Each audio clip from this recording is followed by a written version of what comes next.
For this problem, we're given a rational function. First, we'll find its domain, and then we'll use several steps in order to graph the function. So we have f of x is equal to 1 over the quantity x plus 3 squared. So the first thing we want to do is find out what is the domain of this rational function. Well, we look at the denominator and we set it equal to 0. So we have x plus 3 quantity squared is equal to 0. If we take the square root of both sides of this equation, we just get x plus 3 is equal to 0, or simply x is equal to negative 3. So x equals negative 3 is the value that makes the denominator 0. Therefore, we can say that the domain of this rational function is that x is not equal to negative 3. We could write it in set notation if we liked, or interval notation, but it's important just to note that x cannot be equal to negative 3. Now, let's go through the steps of how we'll graph this rational function. The first thing it's always a good idea to do is to determine if there's any symmetry. We determine symmetry by looking at f of negative x. Let's look at it in this case. It's 1 over the quantity negative x plus 3 squared. Now there's three possibilities.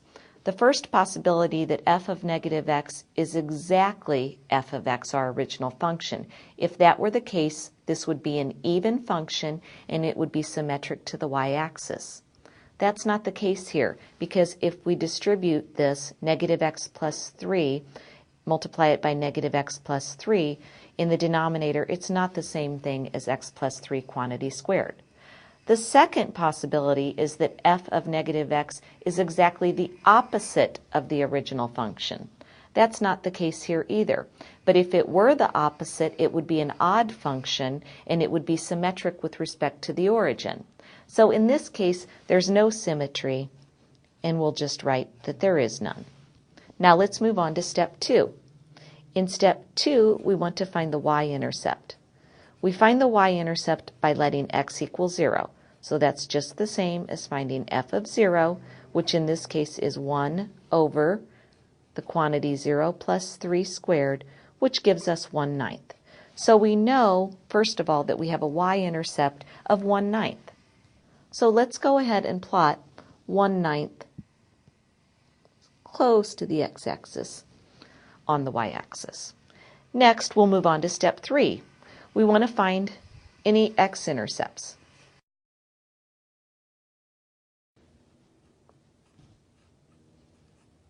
We do that by letting y equal 0. When we let y equal 0, or f of x equals 0, that simply means we set 0 equal to the numerator of our rational expression. Our numerator is 1. Well, 0 is not equal to 1. That's a false statement. So what this tells us is there are no x-intercepts for this graph. Let's move on to step 4. I'm going to use a little abbreviation here. We want to find any vertical asymptotes, so I put VA. Well, we set the denominator equal to 0 and solve for that. We already did that up here in red. We set the denominator equal to 0, we solved for it, and we got x equals negative 3. So we do have a vertical asymptote of x equals negative 3. That means our graph will not cross this vertical asymptote of negative 3. Next, in step 5, let's look for any horizontal asymptotes. In order to find a horizontal asymptote, we're really comparing the degree of the numerator with the degree of the denominator. Anytime we have the degree of the numerator being less than the degree of the denominator, as we do in this case, we have a horizontal asymptote, which is the line y equals 0. Notice in our function, the degree of the numerator is 0 because it's a constant.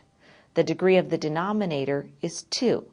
Since 0 is less than 2, we have the horizontal asymptote y equals 0. Now, our last step, step 6, is to plot some additional points. Before I plot any additional points, I'm going to start the sketch of the graph.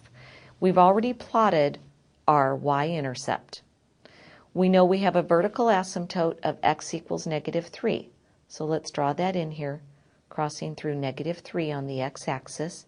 And we have a horizontal asymptote of y equals 0, which is just the x-axis, so I'll extend it with a dotted line so we know that's a horizontal asymptote.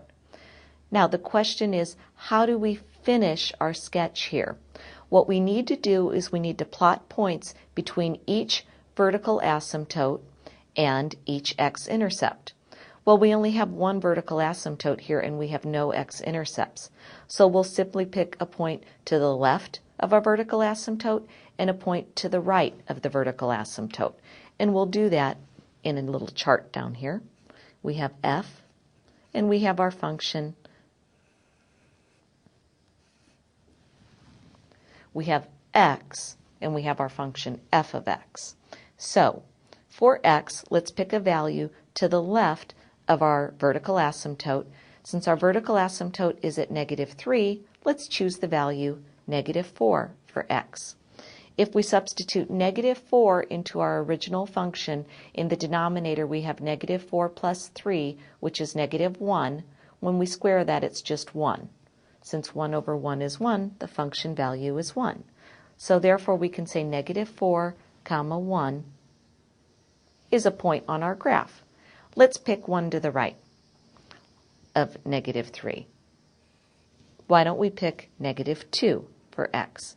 If we substitute -2 into our original function, we again end up with 1 over 1, which gives us a value of 1. So let's plot -2, 1. Now we're ready to finish our sketch. Since we know that anytime we have an asymptote, the graph will tend toward the asymptote, we can sketch our rational function like this, going through any intercepts that we've found. And here's a graph of our function f.